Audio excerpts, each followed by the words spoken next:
If you've been watching my channel for any length of time, you know that I love classic rock, and one of my classic rock favorites is Heart. So to quote Heart, today we're going to kick it out. Don't go away.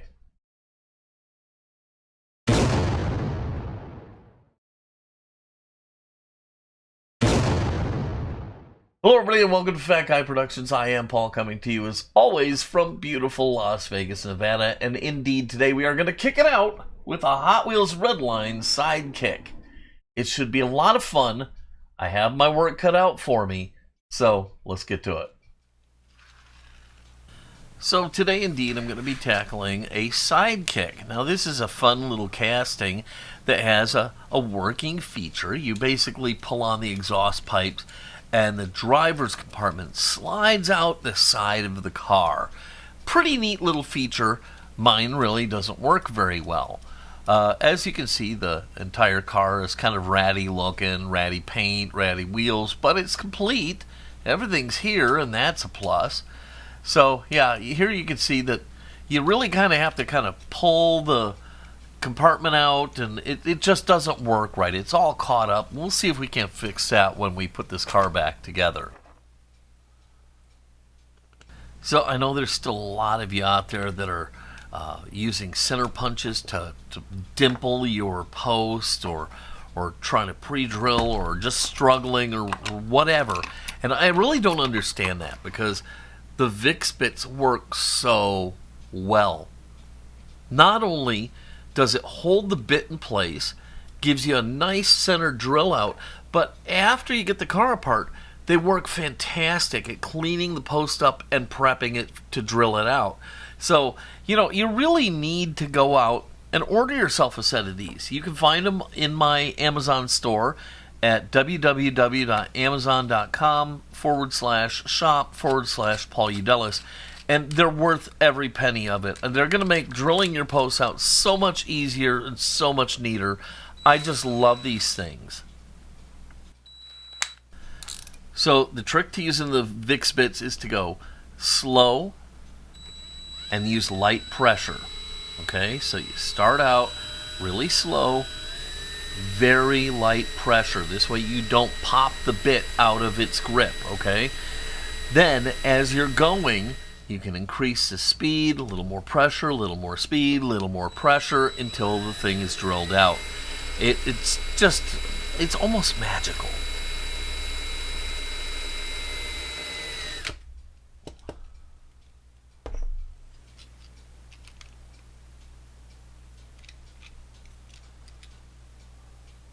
Now, I have the post drilled out for the most part, but I'm still moving lightly here because I don't know the mechanics of what's going on inside. So I'm just trying to go slowly so I don't break anything that I don't know about, and so I can see what's happening when I get the car apart. So with the ends of the post drilled away, I can go ahead and get the car apart. And that's not quite how I wanted that to work. I wanted to be able to see the mechanism all together, but I'll figure it out, so it's not a big deal. Anyhow, here we have the body. It's still got the glass in it. And yeah, there's another little rivet I'm going to have to get rid of to get the motor out. And then here's the slide out. And you see it's just got like a little groove that slides over a couple little rails molded into the base. Not the best engineering in the world, but I guess it gets the job done. I think once we put this back together, a lot of lubricant here will really help this work better. So it's actually a very simple mechanism. There's a little pin in the part that slides out, and then the tailpipes have a slanted groove that goes over the pin. So you pull the tailpipes out, and it forces the side part to pop out, and then when you push it in, it forces it to go back in. Really, really simple, and everything's here, and everything's intact. The main reason it's not working is it just needs to be lubricated. So I was wrong. There's not just the rivet for the motor, there's also a rivet for the glass. So I have two little tiny rivets I have to drill away, and then we can pop the motor out and get the glass out.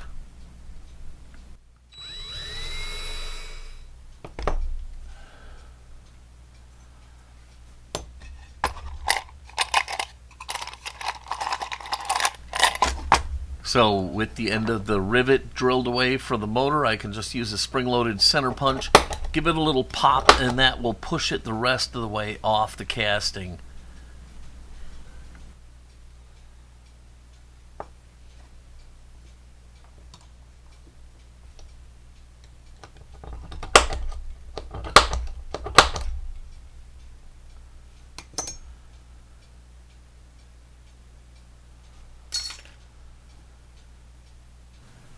As to the glass, it's a little more delicate because you don't want to break the part.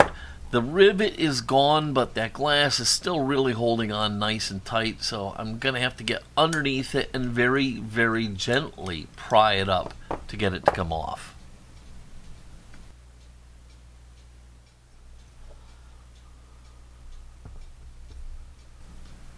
So after cleaning up both posts, I can go ahead and drill them out, tap them, and they'll be ready to take a screw, so when I want to put the car back together, it'll be all set. So my plan is to do a straight up restoration, and I'm going to go right back with this magenta color. But first we got to get rid of the old paint by paying a visit to the warm liquid goo.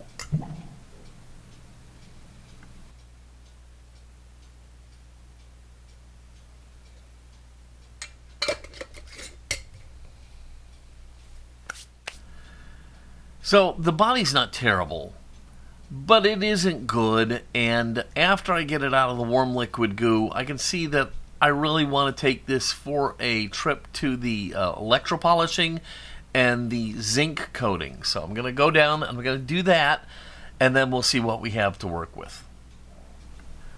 So the car's been cleaned, it's been zinc plated, I've hit it with the brass bristle brush and some 4.0 steel wool, and now we're going to go ahead and take the buffing head on my rotary tool, some Flitz, and we're going to really polish this thing up.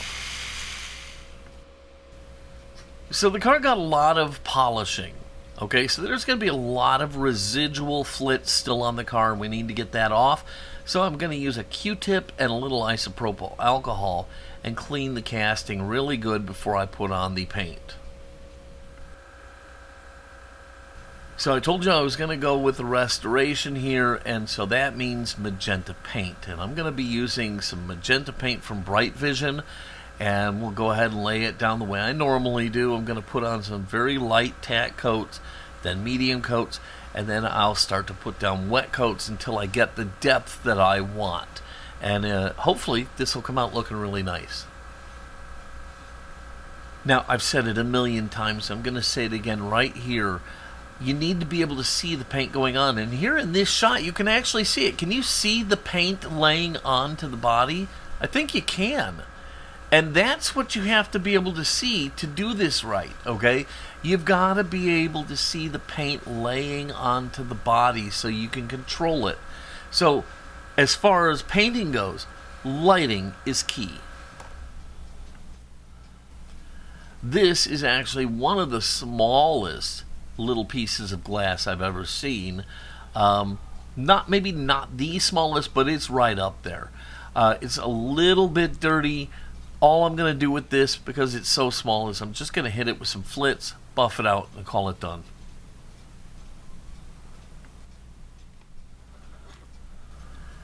In all actuality, the base was probably worse than the body. I put it through all the same paces. It got electropolishing, it got zinc coating, it got Flitz, and it came out all right. It's not perfect. Probably would never ever be able to be perfect, but it came out all right. So we're going to go ahead and use it and move forward by putting new cap style wheels on this. I just love me some cap style wheels. Just shimmy an X-Acto blade in between the back and the cap front until you get in there, and then give it a little torque and pop that cap off. Do that with all four wheels, and then press fit the new ones on, and you're in business.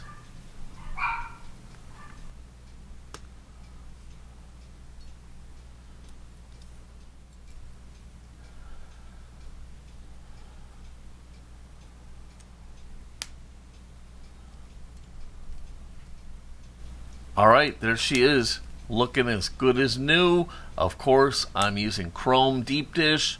That's my thing. I love the way it looks, so we can put this to the side.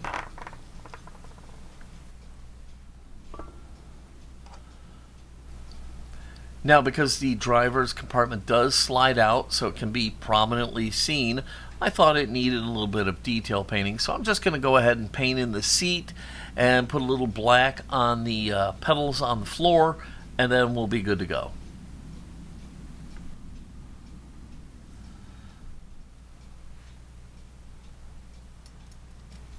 So I firmly believe that a little lubricant will make the slide out work much, much better. So what I'm going to do is I'm actually going to use a little bit of Vaseline, and I'm going to put it where the two parts rub against each other. So I'll put a modest amount of Vaseline on the runners where the slide out works, and I'm also going to put some in the groove of the exhaust piece that moves the part in and out, and that should really help this work much, much better.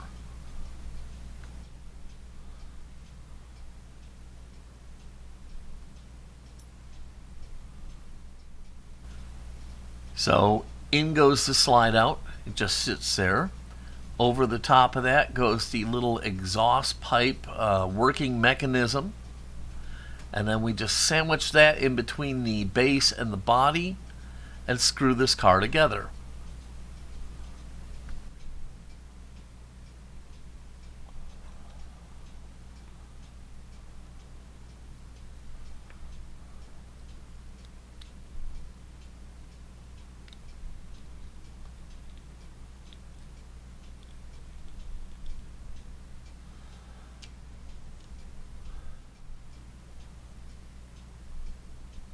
So despite all of my efforts, the slide out didn't work. I was like, what the heck? And it came to realize I screwed the car together too tightly. Okay, and it was binding the two pieces. So if you're gonna do one of these, make sure you don't over tighten the screws, or you may have a non-functioning sidekick.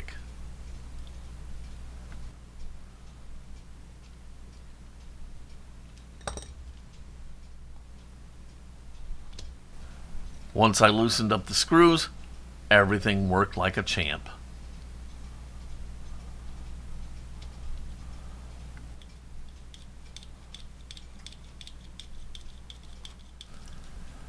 So I'll go ahead and put the motor back in with a little bit of gel control super glue, lock that into place, and we're almost done.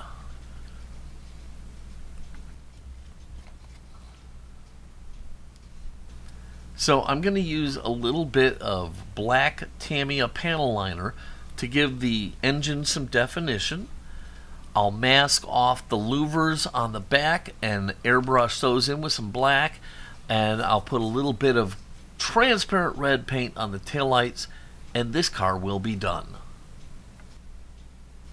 And just like that, we've got the louvers painted in, and this car is done and looking awesome.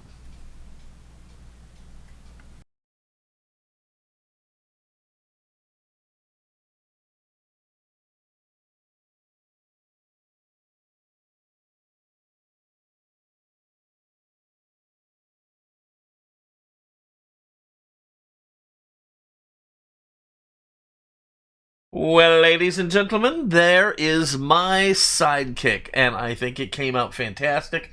I love the color, I love the look, and best of all, I love the fact that the little mechanism is working well now. I mean, look at how nice that works. Really enjoying this car, and I hope you enjoyed it too. If you did, please give this video a giant thumbs up, click subscribe, and don't forget to squash the notification bell so you never miss one of my videos. As always, if you have any questions or comments, leave them down below. I love to hear from you guys. Okay, that's going to do it for this week. I'm going to get out of here. Until next time, this is Paul from Fat Guy Productions saying, be good.